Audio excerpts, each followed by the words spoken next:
नमस्ते बच्चों, अब हम पाठ दूसरा देखेंगे पाइथागोरस का प्रमेय। इससे पहले पाठ एक समरूपता में हमने सबसे पहले 4 गुणधर्मों को देखा था। मैं आपकी जानकारी के लिए एक बार फिर से बता दे रहा हूँ। जैसे पहला गुणधर्म ये था, किन्हीं दो त्रिभुजों के क्षेत्रफलों का अनुपात उनके संगत आधार और संगत ऊंचाइयों को गुणनफल के अनुपात के बराबर होता है। ये पहला गुणधर्म था। दूसरा गुणधर्म, समान ऊंचाई वाले दो त्रिभुजों के क्षेत्रफलों का अनुपात उनके संगत आधारों के अनुपात के बराबर होता है। तीसरा, समान आधार वाले दो त्रिभुजों के क्षेत्रफलों का अनुपात उनके संगत ऊंचाइयों के अनुपात के बराबर होता है।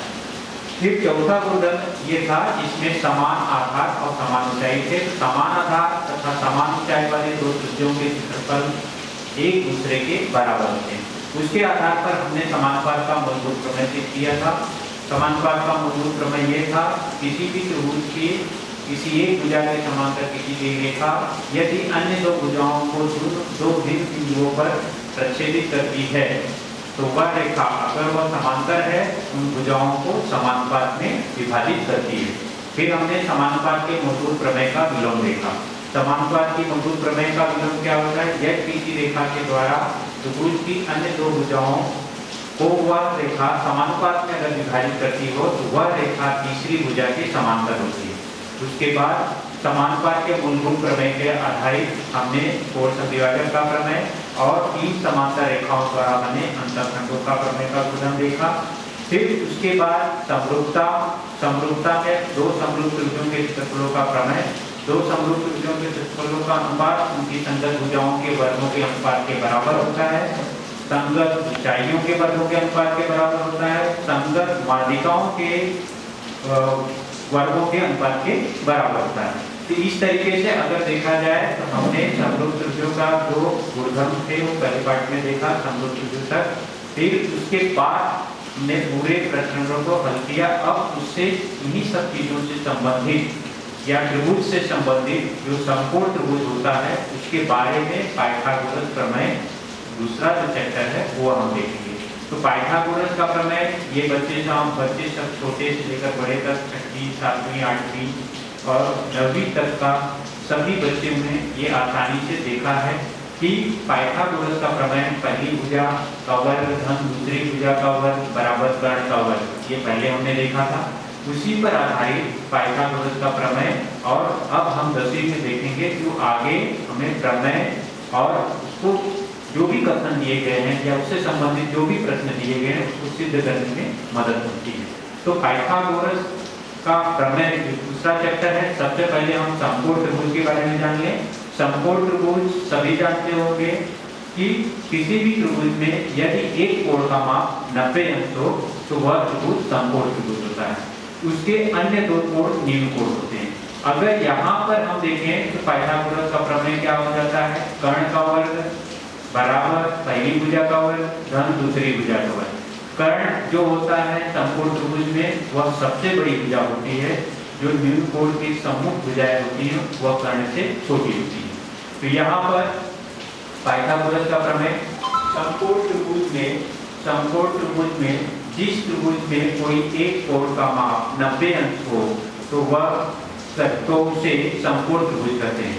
जैसे हमने ये त्रिभुज PQR लिया, त्रिभुज PQR में हम मान लेते हैं P के सामने की भुजा ये कैपिटल P है बड़ा वाला, ये छोटा P स्मॉल लेटर वाला, Q के सामने Q, R के सामने R, ये समकोण त्रिभुज है। तो समकोण त्रिभुज हम लिखेंगे ऐसे, जैसे दिया है समकोण त्रिभुज PQR में। पहले यहाँ पर अगर हमें पूरी डिटेल बतानी है दत्त में क्या दिया गया है तो त्रिभुज PQR में क्या है? कोण PQR बराबर 90 अंश है और कोण P तथा कोण R न्यून कोण है। ये दोनों क्या है? न्यून कोण है। इस तरीके से हमें इस त्रिभुज के बारे में मालूम पड़ गया। तो यह त्रिभुज क्या होगा? इसलिए त्रिभुज PQR एक समकोण त्रिभुज है, एक समकोण त्रिभुज है, एक समकोण त्रिभुज है, ऐसा हम लिख सकते हैं। कहीं भी किसी प्रश्न में दिया रहे तो आसानी से सबसे पहले बताने का त्रिभुज PQR में कोण PQR 90 है, कोण P और कोण R निम्न कोण है, इसलिए त्रिभुज PQR समकोण त्रिभुज है। 90 अंश के सामने की भुजा गणना करते हैं। भुजा PQ और QR परस्पर एक दूसरे पर लंब होती हैं। कोण P और कोण R न्यून कोण है। कर्ण या समकोण त्रिभुज की सबसे बड़ी भुजा होती है। तो इस आधार पर हम पाइथागोरस का प्रमेय लिखते हैं। तो पाइथागोरस का प्रमेय हमारा किस तरफ हो जाएगा? कर्ण का वर्ग यहाँ पर आ जाएगा। कर्ण का वर्ग बराबर पहली भुजा का वर्ग,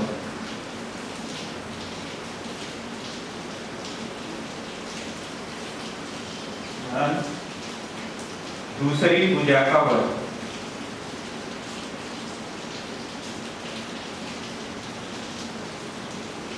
इस तरह से लिख सकते हैं हम। जैसे पहली भुजा का वर्ग लिखा, कर्ण का वर्ग बराबर पहली भुजा का वर्ग दूसरी भुजा का वर्ग।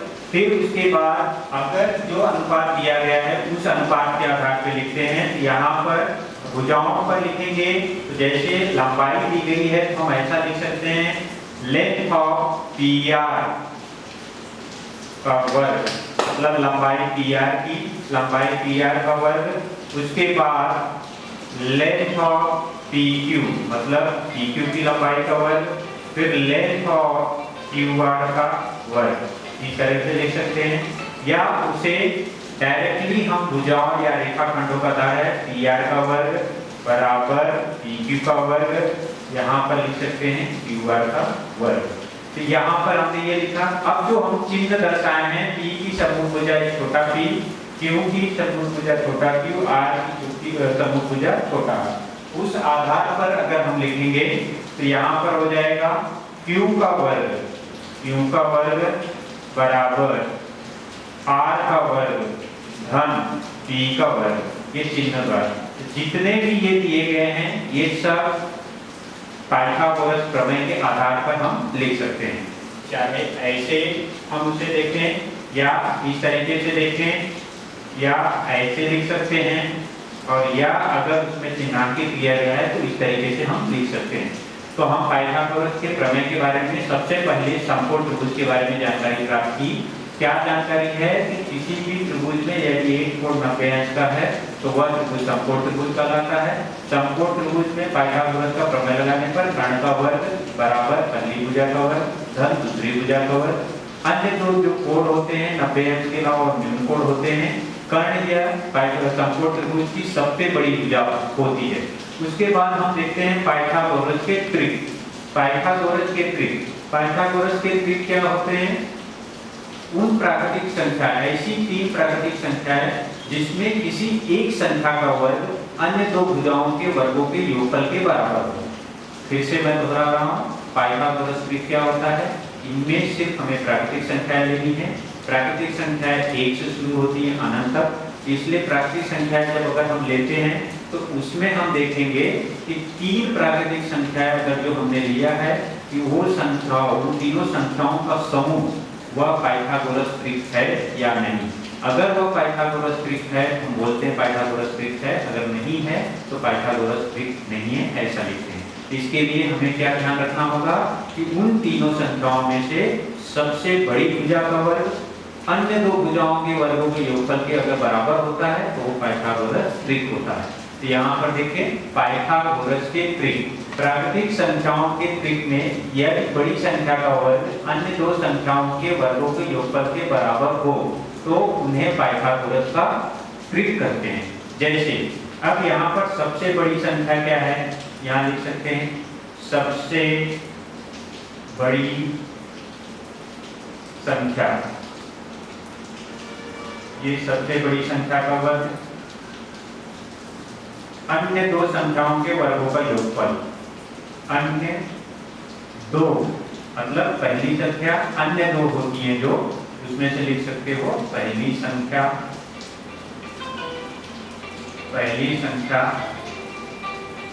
दूसरी संख्या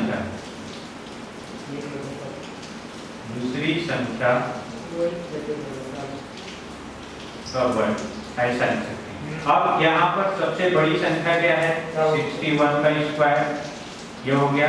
और उसके बाद 60 का वर्ग, ये हो गया, प्लस 11 का वर्ग, ये हो गया। हमने लिख दिया। अब इसको चेक कर लेते हैं। जैसे 60 का दिया गया है, 61 का दिया गया है, तो 61 का वर्ग क्या होता है? जैसे 1 का वर्ग 1, 1 गुणे 6 आता है। तो यहाँ पर 6 का दुगना 12, हासिल कितना होता है? 1। फिर 6 का वर्ग कितना होता है? 36। तो 36 होता है, 36 में 1 जोड़ देंगे तो हमें क्या मिल जाएगा? 37। तो पहला आ गया 37, 61 का वर्ग बराबर 60 का वर्ग होता है 3600। फिर 11 का वर्ग कितना होता है? 121। और ये भी बराबर किसके आता है? 3721। इसका मतलब ये इसके बराबर है। इसलिए 11, 60, 61 ये क्या है? पाइथागोरस के ट्रिक हैं। 11, 60, 61 यह पाइथागोरस के क्या है? ट्रिक हैं। उसी तरीके से दूसरी संख्याएं भी हम देख सकते हैं। दूसरी संख्या क्या है? जैसे अभी यहाँ पर सबसे बड़ी संख्या कितनी है? 5, 5 का वर्ग। फिर दूसरा अन्य दो संख्याओं के वर्गों का योगफल 3 का वर्ग धन 4 का वर्ग। यहाँ 5 का वर्ग 25, 3 का वर्ग 9 और 4 का वर्ग 16। इसको अगर हम जोड़ देते हैं तो 25 आता है। इसका मतलब इन संख्याओं का समूह भी पाइथागोरस का ट्रिक है। उसी तरीके से अगर हम दूसरा देखते हैं, दूसरे में जैसे ये तीसरे वाले प्रश्न में 5 का वर्ग दिया है। यहाँ पर हम लिखेंगे 5 का सबसे बड़ी भुजा का वर्ग। अगर शुरुआत कर रहे हैं तो सबसे बड़ी भुजा का वर्ग 13 का वर्ग धन 12 का वर्ग धन 5 का वर्ग। अब यहाँ पर 13 का वर्ग कितना हो जाएगा? 169, 12 का 144 और इसका 25। इन दोनों का अगर हम जोड़ते हैं तो 169 आता है। ये दोनों बराबर हो गए। उसी तरीके से चौथा देखते हैं हम। चौथा अगर देखते हैं तो क्या हो जाता है? सबसे बड़ी संख्या क्या है? 17, 17 का वर्ग, फिर 15 का वर्ग, उसके बाद 8 का वर्ग, इसका वर्ग 8 का। तो 17 का 7 सते 49, 7 का वर्ग 49, हासिल कितना आया? 4, 7 एकम 7, 7 दूनी 14, 14 में अगर हम 4 जोड़ेंगे तो 8 आएगा और हासिल बचा 1, 1 में 1 जोड़े तो 289। याद रहे वैसे लिखो, नहीं तो जैसा मैंने बताया वैसे। 5 का वर्ग 49, 9 हासिल 4, 7 गुणे 1 7, 7 का दुगना 14, 14 4 18 हासिल 1, 1 का वर्ग 1, 1 में 2 जोड़, 1 में 1 जोड़ दिया तो 2 आ गया 289। 15 का कितना होता है? 225 और 8 का कितना होता है? 64 और ये भी आता है 289। मतलब 8, 15, 17, 8, 15, 17 इन संख्याओं का वर्ग भी पाइथागोरस का ट्रिक है, ऐसा बता रहा। अब उसके बाद यहाँ पर देख सकते हैं पांचवें में सबसे बड़ी संख्या 25, 25 का वर्ग बराबर, उसके बाद 24 का वर्ग, उसके बाद 7 का वर्ग। अब 25 का वर्ग कितना होता है? 625, 24 का 576 और 7 का कितना होता है? 49। अगर इसको हम जोड़ेंगे तो ये आ जाएगा 625। इसका मतलब ये दोनों भी बराबर हैं। अन्य दो संख्याओं के बड़ी संख्या का वर्ग अन्य दो संख्याओं के वर्गों के योगफल के बराबर है, इसलिए 24, 25, 7 भी पाइथागोरस ट्रिक है। अगर परीक्षा में कभी ऐसा पूछा जाए कि 3 या 3 से अधिक पाइथागोरस ट्रिक लिखो, कोई भी अगर 2 या 1, कोई भी 2 पूछ सकता है, 3 पूछ सकता है। अगर आपको कोई भी 1 ट्रिक या 2 ट्रिक पता है तो आसानी से दूसरा लिख सकते हैं। जैसे ये अभी हमने देखा 3, 4, 5 यहाँ पर पाइथागोरस ट्रिक है। 3 का दुगना अगर हम लेते हैं तो 3 का दुगना कितना है? 3 दूनी 6, 4 का दुगना 8 और 5 का दुगना कितना हो गया? 25। इस तरीके से लेते। अब ये तो पाइथागोरस ट्रिक था। अब यहाँ भी चेक कर सकते हैं कि जो सबसे बड़ी भुजा है 25 का वर्ग बराबर 8 का वर्ग प्लस 4 का 8, 5 का 10, 4 का 8, 5 का 10। यहाँ पर 10 सबसे बड़ी संख्या है, 10 सबसे बड़ी संख्या है, तो 10 सबसे बड़ी संख्या। फिर से मैं एक बार बताता हूँ, ध्यान से देखें। 3 का दुगना 6, 4 का दुगना 8 और 5 का दुगना 10। तो सबसे बड़ी संख्या कितना है? 10। 10 का वर्ग बराबर 8 का वर्ग बराबर 6 का वर्ग।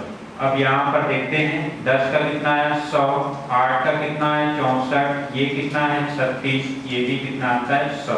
तो इस तरीके से अगर कोई एक संख्या पाइथागोरस की संख्याओं का समूह आपको पता है 3, 4, 5, तो उसका दुगना करके दूसरा लिख सकते हैं। जैसे अभी यहाँ पर 8 है, 15 है, 17, तो सबसे बड़ी संख्या पहले 8 का दुगना कितना होता है वो लिख लेने का।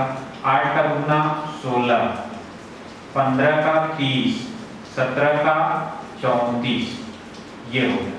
अब सबसे बड़ी संख्या इसमें 34 है, तो 34 का वर्ग, तो 34 का वर्ग लिखेंगे हम लोग। 34 का वर्ग बराबर 30 का वर्ग। फिर उसके बाद हम लिख सकते हैं यहाँ पर उसके बाद जो छोटी संख्या है 16 का वर्ग। तो 34 का वर्ग बोला है 4 चौक 16, यहाँ पर हासिल मान लो 1, 4 के 12, 12 दूना 24, 1 25। फिर उसके बाद हासिल 2 आया, 3 का वर्ग 9, 9 और 1 1156। यहाँ पर 930 का और इसका 256, अगर इन दोनों को जोड़ते हैं हमें 1156 मिलता है। ठीक इसी तरीके से जैसा मैंने अभी बताया कि कोई भी एक ट्रिक पता हो, दूसरा अगर लिखना है तो उसके आधार पर उसका दुगना करके वो ट्रिक लिख सकते हैं। पहले वाले उदाहरण में देखो ये दोनों बराबर हैं, दूसरे वाले उदाहरण में भी ये दोनों बराबर हैं। पाइथागोरस ट्रिक की संख्याओं को किसी भी क्रम में लिख सकते हैं। ऐसा जरूरी नहीं होता कि सबसे बड़ी संख्या पहले हो उसके बाद अन्य दो संख्याएं हो, आगे पीछे कहीं भी लिख सकते हैं। हमें चेक करना ऐसे रहता है, उसको एकदम आसानी से पहले ये ध्यान रखना है कि सबसे बड़ी संख्या का वर्ग अन्य दो संख्याओं के वर्गों के योगफल के बराबर होता है। तो एग्जाम में या परीक्षा में ये पूछ सकते हैं कि पाइथागोरस ट्रिक है या नहीं, या अन्य दो पाइथागोरस ट्रिक लिखो। इस तरीके से हमने देखा पाइथागोरस का ट्रिक क्या होता है। पाइथागोरस का ट्रिक ये होता है कि उसमें सबसे बड़ी संख्या का वर्ग अन्य दो संख्याओं के वर्गों के योगफल के बराबर हो, तो वे संख्याओं का समूह जो होता है वो पाइथागोरस का ट्रिक है। अगर बराबर नहीं है तो पाइथागोरस का ट्रिक नहीं। फिर आते हैं हम लोग 30, 60, 90 अंश के प्रमेय जो हमने 9वीं में देखा था, वो प्रमेय के कुछ गुणधर्म जो इस पाठ में उपयोगी होंगे वो हम देखते हैं। तो 30, 60, 90 अंश का प्रमेय क्या था कि यदि किसी त्रिभुज के या किसी समकोण त्रिभुज के कोणों के माप 30 अंश, 60 अंश, 90 अंश हो, तो 30 अंश की जो सम्मुख भुजा होती है वह लंबाई में कर्ण की आधी होती है, और 60 अंश की जो सम्मुख भुजा होती है लंबाई में कर्ण की करनी में 3/2 गुनी होती है। तो यहाँ पर यदि 30, 60, 90 अंश माप वाले त्रिभुज का प्रमेय क्या है, यदि किसी समकोण त्रिभुज में निम्न कोण 30 अंश, 60 अंश हो, तो 30 अंश माप वाले कोण की सम्मुख भुजा की लंबाई कर्ण की लंबाई की आधी होती है, तथा 60 अंश माप वाले कोण की सम्मुख भुजा की लंबाई कर्ण की लंबाई की करनी में 3/2 गुना होती है। इस तरीके से हम अब त्रिभुज ABC में देखते हैं। A 30 अंश है, B 90 अंश है, यहाँ पर C 60 अंश है, और AC की लंबाई है 6 सेंटीमीटर दी गई। तो हम इसे लिखेंगे इस तरीके से, त्रिभुज ABC में कोण B बराबर 90 अंश, समकोण है ये 90 अंश किया हमने, इसलिए यहाँ पर 90 अंश है, तो यहाँ पर जो 90 अंश लिखा तो इसका मतलब त्रिभुज ABC एक समकोण त्रिभुज है। तो डायरेक्टली लिख सकते हैं त्रिभुज ABC एक समकोण त्रिभुज है, समकोण त्रिभुज है, इस तरह से लिख दिया। अब अन्य जो कोण लिखे थे, कोण A बराबर कितना है 30 अंश और कोण C बराबर कितना है 60 अंश, ये हमें दिया गया है। इसलिए त्रिभुज ABC एक 30 अंश, 60 अंश, 90 अंश माप वाला त्रिभुज है, ये हमने लिख दिया।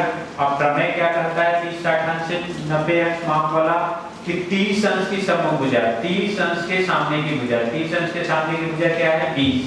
तो BC लंबाई में 1/2 किसकी होती है कर्ण। तो BC क्या हो जाएगा, यहाँ पर कर्ण क्या है AC, ये क्या है कर्ण है, ठीक है।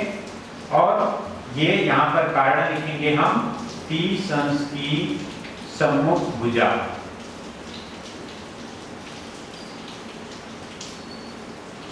तीस 60 90 अंश के प्रमेय से। फिर उसके बाद हम देखते हैं 60 अंश की सम्मुख भुजा। 60 अंश की सम्मुख भुजा क्या है AB। तो यहाँ पर लिखेंगे AB कर्णी में 3/2 AC कर्ण है यहाँ पर, और ये हो जाएगा 60 अंश की सम्मुख भुजा।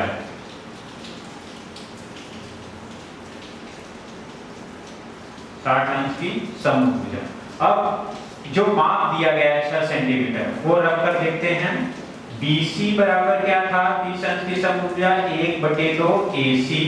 यहाँ पर AC का मान दिया है, तो AC का मान रख देते हैं, यहाँ पर दिया है 6, इसको अगर हम कैंसिल करते हैं तो ये आ जाता है 3 सेंटीमीटर। फिर उसके बाद AB का मान दिया है, तो AB का मान दिया है यहाँ पर कर्णी, सॉरी AB बराबर आता है कर्णी में 3/2 और AC का मान दिया है यहाँ पर लिखेंगे कर्णी में 3/2 गुणित 6 और ये कैंसिल हुआ तो यहाँ पे आया 3 और ये हो जाएगा 3 कर्णी में 3 सेंटीमीटर। इस तरीके से यदि किसी प्रश्न में समकोण त्रिभुज में आपको कर्ण की लंबाई दी गई हो, अन्य दो भुजाओं की लंबाई अगर पूछी गई हो, तो 30 60 90 अंश के प्रमेय का उपयोग हम कर सकते हैं, जिसमें 30 अंश की सममुख भुजा लंबाई में कर्ण की आधी होती है और 60 अंश की सममुख भुजा लंबाई में कर्ण की कर्णी में 3/2 गुनी होती है। अब जैसे यहाँ पर मान दिया गया था, उस मान के आधार पर हमने देखा BC कैसे हमने प्राप्त किया वो देख सकते हैं। उसी तरीके से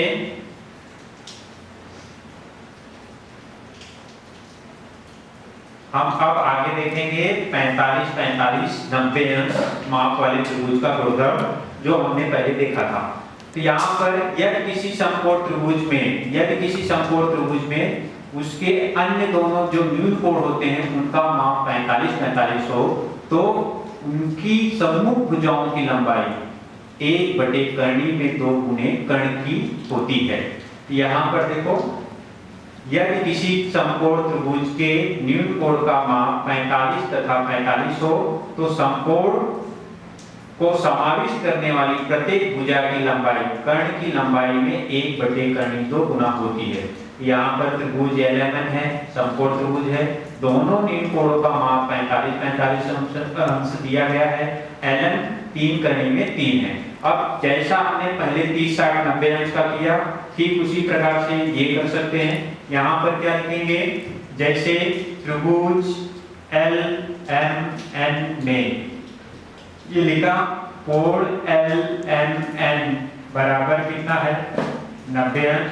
इसलिए लिखने के लिए अपनी जानकारी के लिए क्योंकि समकोण दिया गया है तो हम लिख सकते हैं त्रिभुज LMN एक समकोण त्रिभुज है।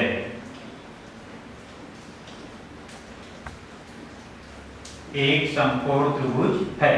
अगर ये समकोण त्रिभुज है तो उस आधार पर हम डायरेक्टली अन्य दो कोण जो माप होते हैं वो लिखेंगे, जैसा कि कथन में दिया गया है कोण L बराबर कितना दिया है 45 अंश और कोण N बराबर दिया है 45 अंश।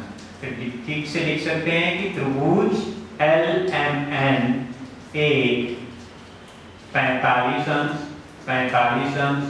90 अंश माप वाला त्रिभुज है।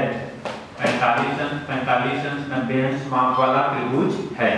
अब कथन के अनुसार क्या हो जाएगा, 45 अंश की सममुख भुजा ये और ये, अगर हमें समद्विबाहु त्रिभुज का प्रमेय देखते हैं तो समद्विबाहु त्रिभुज का प्रमेय क्या कहता है कि जिन त्रिभुजों के मतलब जिस त्रिभुज की या जो भी अगर जोड़ियां रहे तो भी चलेगा या सिंगल दिया गया है, जिस त्रिभुज की अगर उनकी भुजाएं समान है तो उनके सम्मुख कोण समान होते हैं, अगर कोण समान है तो उनकी सम्मुख भुजाएं क्या होती हैं समान।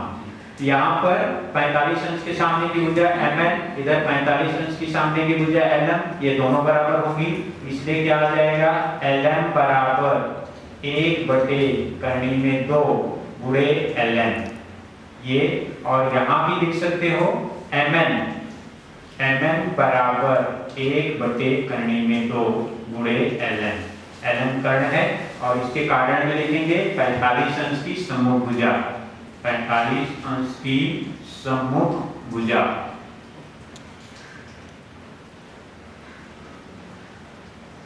ये हो गया। अब मान दिया गया है तो मान के आधार पर हम ज्ञात कर सकते हैं।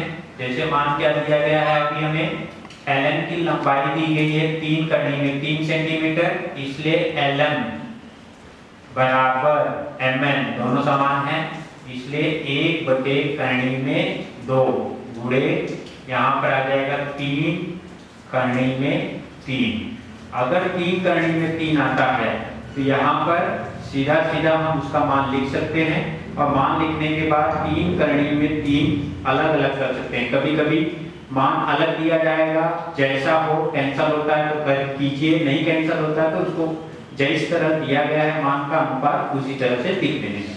यहाँ पर क्या हो जाएगा lm बराबर mn बराबर lm बराबर mn बराबर 3 करनी में 3 करनी में 2। यहाँ पर क्या हो जाएगा 3 करनी में, ये 3 को बाहर लिखना है, कोटि में नहीं आना चाहिए, यहाँ पर 2 सेंटीमीटर। इस तरीके से हम अगर जिस समकोण त्रिभुज में उसके अन्य दो कोणों का माप 45 अंश दिया गया हो और उसके कर्ण की लंबाई दी गई हो तो हम आसानी से अन्य दो भुजाओं को ज्ञात कर सकते हैं 45 90 अंश माप वाले त्रिभुज का प्रमेय का उपयोग करके। अब आते देखते हैं समरूपता और समकोण त्रिभुज। समरूपता के बारे में पहले पार्ट में हमने देखा है, वे आकृतियां जो परस्पर एक दूसरे को एक जैसी दिखें। जरूरी नहीं है कि उनकी जो लंबाई और बाकी चीजें समान हो। अगर समान होता है दो आकृतियों का तो भी वो समरूप होती हैं। अगर समान नहीं होता तो उनकी भुजाओं का अनुपात या कोण सर्वांशम हो तो आकृतियां वो एक दूसरे के समरूप कहलाती हैं। जैसे मैंने उस समय पर पीपल के पत्ते, बड़ा पीपल का पत्ता, छोटा पीपल का पत्ता दोनों एक जैसे दिख रही है, या बड़ी आकृति हो किसी इमारत की फिर उसका फोटो हो दोनों एक जैसे दिखे तो उस अनुपात में हम उसका अनुपात निकालते हैं और एक जैसी दिखने वाली आकृतियां जो होती हैं समान रूप वाली होती है, इसलिए उन्हें समरूप कहते हैं। तो समरूपता और समकोण त्रिभुज अब हम देखेंगे और इसके आधार पर पाइथागोरस प्रमेय और ज्यामिति मालिका प्रमेय सिद्ध करने की कोशिश करेंगे। तो समरूपता क्या हो गया, समरूपता और समकोण त्रिभुज। समरूपता और समकोण त्रिभुज को अगर हम मिलाते हैं, यदि किसी समकोण त्रिभुज में उसके समकोण शीर्ष बिंदु से उसके कर्ण पर अगर लंब डालते हैं हम तो जो अन्य दो त्रिभुज बनते हैं वो मूल त्रिभुज के समरूप होते हैं। फिर से मैं बता रहा हूं कि यदि किसी समकोण त्रिभुज में समकोण शीर्ष बिंदु से उसके कर्ण पर लंब डालने पर अन्य दो त्रिभुज जो बनते हैं वो मूल त्रिभुज के क्या होते हैं, समरूप होते हैं। तो यहाँ पर समकोण त्रिभुज में कर्ण पर खींचे गए शीर्ष लंब से निर्मित दोनों त्रिभुज परस्पर तथा मूल समकोण त्रिभुज के समरूप होते हैं।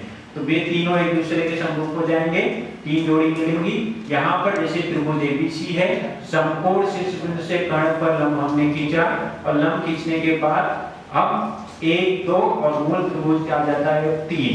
तो इस प्रकार से 3 त्रिभुज आते हैं। तो पहला बड़ा वाला त्रिभुज अन्य दो छोटे वाले त्रिभुज से समरूप होगा और अन्य दो जो छोटे त्रिभुज हैं वो परस्पर एक दूसरे के समरूप होंगे। यहाँ पर जो हमें दिया गया है त्रिभुज एबीसी में पहले वो लिखना है, फिर क्या दिया गया है उसके आधार पर वो हम लिखेंगे। दत्त में त्रिभुज एबीसी में कोण ABC बराबर 90 अंश, यहाँ पर भी 90 अंश से लिख दिया। अब उसके बाद क्या है, रेख BD लंब है कर्ण AC पर, यहाँ पे लिखेंगे रेख BD लंब, कर्ण लिख सकते हो या रेख भी लिख सकते हो, रेख AC तथा A', B', C एक रेखी है, A', B', C। अब हमें फिर पहला त्रिभुज, फिर दूसरा वाला, फिर ये दोनों परस्पर एक दूसरे के समरूप है। इसको सिद्ध करना हमें क्या क्या है, एकाकी संगति हमें याद रहनी चाहिए। पहला हम आ जाएंगे एडीबी और एबीसी। मैंने आकृति इसी आकृति को तोड़ दिया है, अलग अलग किया है। मैं एकाकी संगति अभी बता रहा हूं। जैसे पहला हमें सिद्ध करना है त्रिभुज ए डी बी समरूप त्रिभुज ए बी सी। फिर दूसरा हमें सिद्ध करना है, यहाँ पर दूसरे में बी डी सी, क्या लिखेंगे हम लोग, त्रिभुज बी डी सी समरूप त्रिभुज ए बी सी। तीसरे में दोनों छोटे त्रिभुज ए डी बी समरूप त्रिभुज डी डी सी। अब इसको अगर आसानी से देखें, कभी कभी ये समरूपता सिद्ध करने के लिए हमें इस तरह से करना पड़ता है जिससे भुजाओं का अनुपात बराबर आए और जिससे ज्यामितीय माध्य का उपयोग जब करें हम तो उस अनुपात से किसी एक भुजा का वर्ग आसानी से मिल जाए। उसके लिए क्या करना है, मैंने देखो त्रिभुज एबीसी की हूबहू डायग्राम इधर बना दी, ये आकृति बना दी। यहाँ पर मैंने क्रॉस किया, 90 अंश को समकोण से दिखाया और ये मान लो 0। अब दो अन्य जो त्रिभुज है पहली जोड़ी दिया, जैसे एडीबी है, इसी आकृति से ये अलग कर लिया और बड़ा वाला त्रिभुज इधर है। अब ये मूल आकृति में देखेंगे, यहाँ पर क्रॉस था तो ए पर क्रॉस है, ए दिख रहा है, ए पर क्रॉस है। उसके बाद 90 अंश तो रहेगा ही क्योंकि इधर 90 अंश है, यहाँ पर 90 अंश है, तो बचा क्या, ये जो बचे वाले हिस्सा है उसको हम लिख सकते हैं एडीबी हो गया और उसके बाद क्या आ जाएगा एबीसी। तो यहाँ पर अब हम इसको सिद्ध करते हैं। पहली जोड़ी जो है उपपत्ति लिखेंगे, उपपत्ति में सबसे पहले त्रिभुजों की जोड़ी पहला लेते हैं, जो नाम दिया गया वही लेंगे। त्रिभुज ए डी बी तथा त्रिभुज ए बी सी में, त्रिभुज ए बी सी में। अब एडीबी और एबीसी में, एडीबी और एबीसी में देखेंगे तो बी जो है यहाँ पर बी ये 90 अंश है, तो क्या लिखेंगे, कोण एडीबी बराबर या सर्वांशम कोण एबीसी और कारण लिखेंगे प्रत्येक कोण 90 अंश या प्रत्येक कोण समकोण। ये पहला कारण हो गया, एक कोण मिल गया। अब यहाँ पर देखोगे कि इन दोनों में ध्यान से देखेंगे कि कोण ए जो है, कोण ए, ये कोण ए दोनों में समान है, कोण ए दोनों में समान है।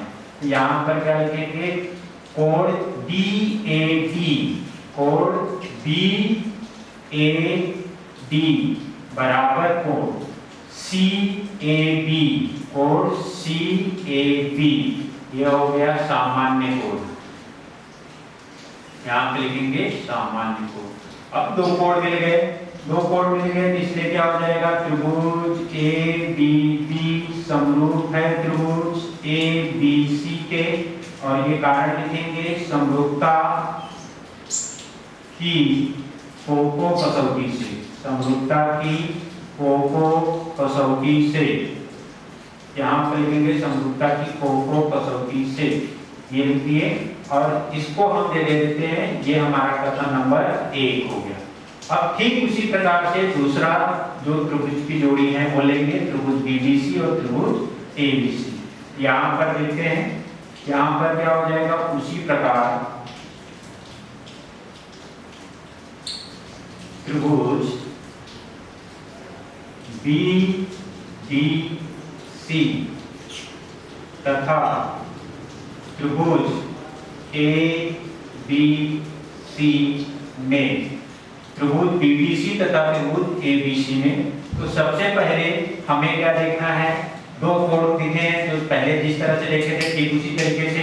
यहाँ पर कोण, यहाँ पर जो दिया गया है ये वाला कोण और ये वाला कोण सामान्य कोण हो गया, प्रत्येक कोण 90 अंश है इसलिए समान होगा, तो सबसे पहले वो लिखेंगे। यहाँ पर क्या हो जाएगा, कोण बीडीसी, कोण बीडीसी, कोण बीडीसी BDC बराबर कोण BDC हो गया। उसके बाद दूसरा कोण क्या हो गया, हम लिखेंगे ABC और ये हो जाएगा प्रत्येक कोण 90 अंश, प्रत्येक कोण 90 अंश, ये लिखिए। अब उसके अलावा सामान्य कहाँ दिख रहा है, जो दोनों में सामान्य हो। यहाँ पर जैसे ये B, तो B तो चले गया क्योंकि क्रॉस था, ये 90 अंश था। अभी ये वाला देखो, ये C जो है ये दोनों में समान है, C वाला कोण दोनों में समान है। इसलिए क्या हो जाएगा, यहाँ पर त्रिभुज में दोनों त्रिभुजों में देखेंगे तो कोण BCD बराबर, फिर क्रॉस करेंगे ACB, इधर लिखेंगे सामान्य कोण, यहाँ पर हो गया सामान्य कोण, ठीक है। अब दो कोण मिल गए, इसलिए त्रिभुज BTC समरूप हो गया त्रिभुज ABC के, ये कथन नंबर 2 हो गया। और ये क्या हो गया, समरूपता की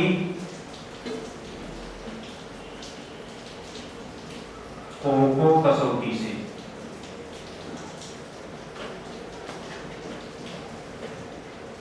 समरूपता की कोको कसौटी से, ये हमने लिख दिया।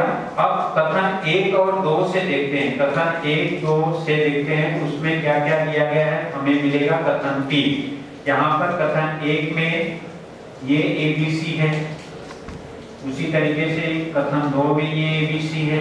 तो दोनों में देखते हैं तो कथन 1 और 2 से ये दोनों समान है, ये दोनों समान हो जाएंगे।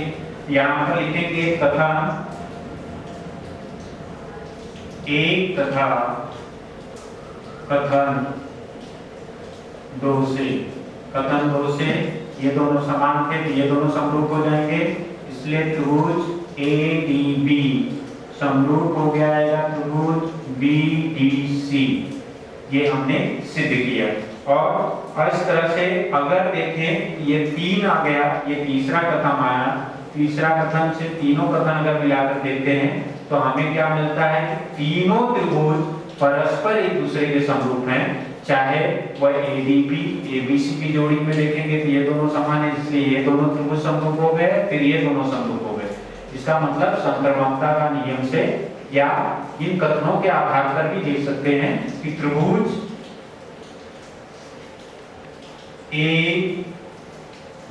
ABC समरूप त्रिभुज ADB समरूप त्रिभुज BDC, यहाँ पर लिख सकते हैं कथन 1, 2 तथा 3 से।